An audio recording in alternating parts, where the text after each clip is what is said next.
गांव के बाहर एक घना जंगल था, जहां हर शाम सूरज की सुनहरी किरणें पेड़ों से छनकर जमीन पर पड़ती थी।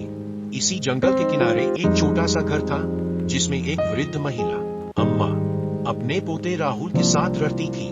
अम्मा बचपन से ही राहुल को कहानियां सुनाया करती थी, और राहुल उन कहानियों में इतना खो जाता कि उसे सपनों में भी वही दुनिया दिखती। राहुल का जन्मदिन आने वाला था। गांव में सभी दोस्त अपनी अपनी इच्छाएं जाहिर कर रहे थे।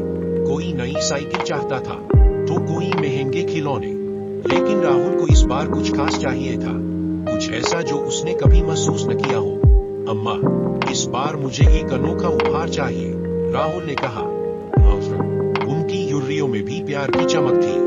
अनोखा उपहार, ठीक है, पर तुम्हें उसके लिए धैर्य रखना होगा।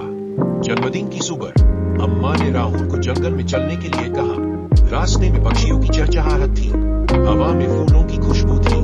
चलते चलते वे एक पुराने पीपल के पेड़ के पास पहुंचे। यही है तुम्हारा उपहार, अम्मा ने पेड़ की ओर इशारा किया।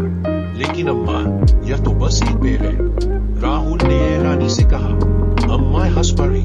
बैठो, मैं तुम्हें इसकी कहानी सुनाती हूँ। राहुल बैठ गया और अम्मा ने कहना शुरू किया। यह पेड़ सदियों पुराना है, मैंने इसे अपने बचपन से देखा है। मेरे दादा कहा करते थे कि इस पेड़ के नीचे बैठने से मन को शांति मिलती है, और जो भी इसकी छाव में बैठकर सच्चे मन से कुछ मांगे, उसे जरूर मिलता है। राहुल ने ध्यान से सुना और अपनी आंखें बंद कर ली। धीरे धीरे उसे पक्षियों की चहचहाहट गहरी लगने लगी। हवा के हल्के झोंके में संगीत सुनाई देने लगा, और मन में अजीब सी शांति महसूस हुई।